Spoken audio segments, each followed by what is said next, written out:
आप लोगों को अभी पढ़ना है समिति। ठीक, समिति के बारे में कुछ भी पढ़ने से पहले एक बात क्लियर अपने दिमाग में ये रखिए कि समिति लोगों का एक ऐसा संगठन है जिसमें एक से ज्यादा लोगों का संगठन है। तो सिंपल सी बात है, लोग एक से ज्यादा होंगे।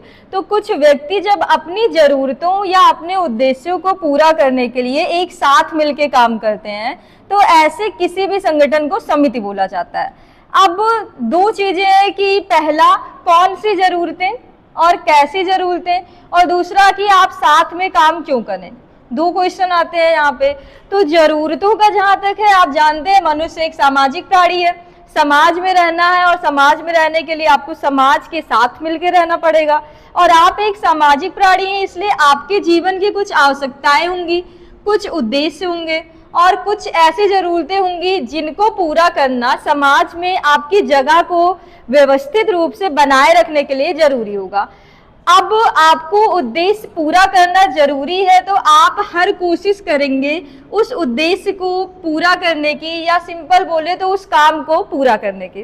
किसी भी काम को आप पूरा करने जाएंगे या कोई काम करने जाएंगे तो तरीके कई होते हैं, लेकिन सही तरीका हमेशा एक ही होता है। यहाँ भी आपके पास तीन तरीके हैं, साधन या माध्यम बोला जाता है इन्हीं तरीकों को, कि जब आप अपने उद्देश्य को पूरा करने जाएंगे तो आपके पास तीन तरीके हैं। पहला, मनमाना या स्वतंत्र तरीका। आप अपनी मर्जी से जैसा मन हो वैसा करिए, कोई मतलब नहीं लोग क्या कह रहे हैं, समाज के नियम क्या है, आप अपने काम पूरे करिए। तो ये तरीका तो गलत हो जाएगा, क्योंकि हर कोई अगर अपनी मनमानी करने लग गया तो समाज में अराजकता आ जाएगी। तो पहला तरीका गलत हो गया। दूसरा तरीका है संघर्ष और विजय। आपस में लड़ जाइए, क्योंकि आवश्यकताएं सबकी है, पूरा सबको करना है, हर किसी को पूरा करना है तो पूरा करने की कोशिश भी हर कोई करेगा। आपस में लड़ जाइए, जो जीता वो अपनी जरूरतों को पूरा कर लेगा। ये तरीका भी गलत हो जाएगा, क्योंकि ऐसे तो समाज के अस्तित्व पे ही संकट आ जाएगा। पहला हारे या दूसरा हारे, नुकसान समाज का ही होना है। दूसरा तरीका भी गलत। तीसरा तरीका है आप एक साथ मिल के काम करिए। जरूरत आपकी भी है, जरूरत मेरी भी है, दोनों साथ में आ जाए तो काम आसान भी हो जाएगा, काम जल्दी भी हो जाएगा। और यही तरीका सबसे सही माना जाता है। किसी भी काम को करने का ये सर्वोत्तम तरीका कहा जाता है कि आप साथ मिलके काम करिए। जब आप साथ मिलके काम करेंगे तो इसी से एक समिति की स्थापना होती है।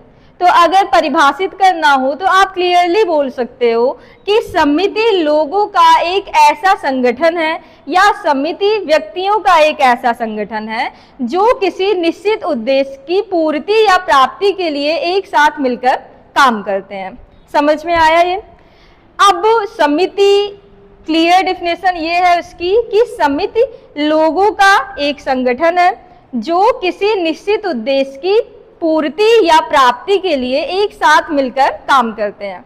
इस परिभाषा के आधार पे अब आप देखिए कि समिति की विशेषताएं क्या है, क्योंकि परिभाषा से हमेशा विशेषता पता चल जाती है।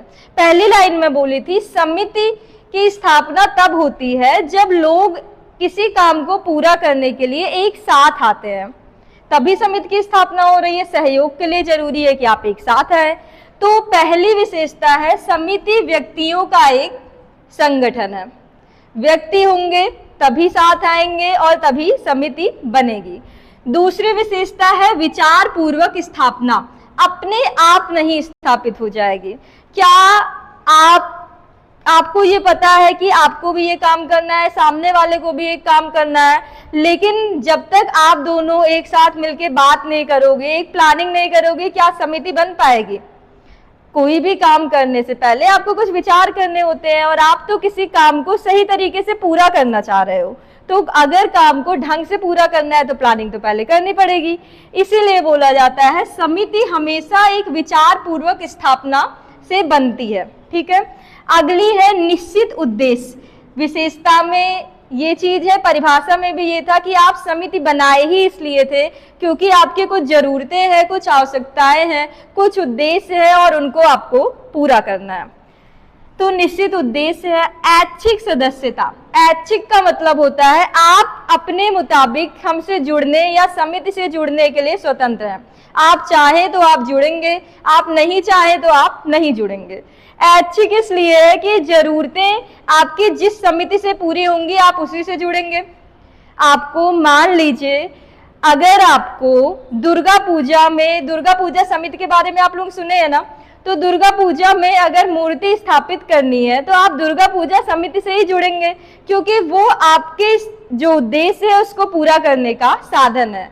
ऐच्छिक सदस्यता का मतलब बस ये है कि मेरी जरूरत जिस समिति से पूरी होगी मैं उसकी सदस्य बनूंगी, जिससे मेरी नहीं पूरी होगी मुझे कोई जबरदस्ती नहीं कर सकता कि मैं उस समिति की सदस्य बनूं। अस्थायी प्रकृति, अस्थायी का मतलब होता है कि ये टेम्पररी है, जरूरी नहीं है कि आप इसके सदस्य बन गए तो हमेशा इसके सदस्य रहिए ही। ऐसा इसलिए है कि इसकी स्थापना कहाँ की जा रही है, इसकी स्थापना की जा रही है किसी उद्देश्य को पूरा करने के लिए।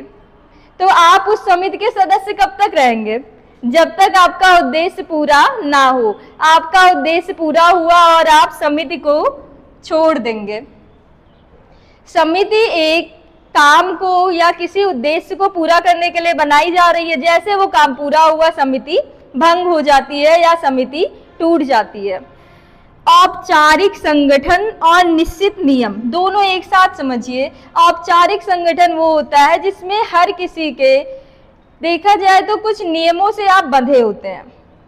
अगर आपको स्वतंत्र छोड़ दिया जाए, मान लीजिए कोई काम आपको करना है, आपका एक ग्रुप बनाया गया 8 बच्चों का और आपको फ्री छोड़ दिया गया कि आपको जैसा मन हो वैसा करिए, और 5 दिन का टाइम दिया गया कि 5 दिन में ये काम पूरा करना है। क्या वो काम पूरा होगा? नहीं होगा। कोई एक अगर कर भी लिया तो वो अकेले करेगा, जबकि स्थापना क्यों की गई थी कि आप साथ मिलके काम करें। लेकिन अगर यहीं पे बांट दिया गया होता, औपचारिकता होती कि आपको ये करना ही है और 5 दिनों के अंदर ही करना है और हर किसी के ये काम है, अगर आप नहीं करते हैं तो सजा सबको मिलेगी या नुकसान सबका होगा। तो हर कोई नियमों से बंधा होने के वजह से उस काम को तय सीमा के अंदर पूरा कर लेगा और उससे जो आपका उद्देश्य था वो पूरा हो जाएगा। इसलिए ये निश्चित नियमों से बंधा हुआ एक औपचारिक संगठन है। लास्ट विशेषता है इसमें कि समिति में सहयोग की प्रधानता होती है। 2 चीजें होती हैं, सहयोग और संघर्ष। सहयोग आसान शब्दों में समझे तो सहयोग का मतलब है एक दूसरे के साथ मिलके काम करना। संघर्ष का मतलब है एक दूसरे के अपोजिट में काम करना। एक कह रहा है कि मुझे पूरब जाना है तो आप कहिए नहीं, पूरब जाना गलत है, मैं पश्चिम जाऊंगा। तो क्या ऐसे कंडीशन में अगर आप दोनों को ये कंपलसरी है कि आपको साथ ही जाना है और एक बोल रहा है पूरब दूसरा बोल रहा है पश्चिम, तो क्या आप जा पाएंगे?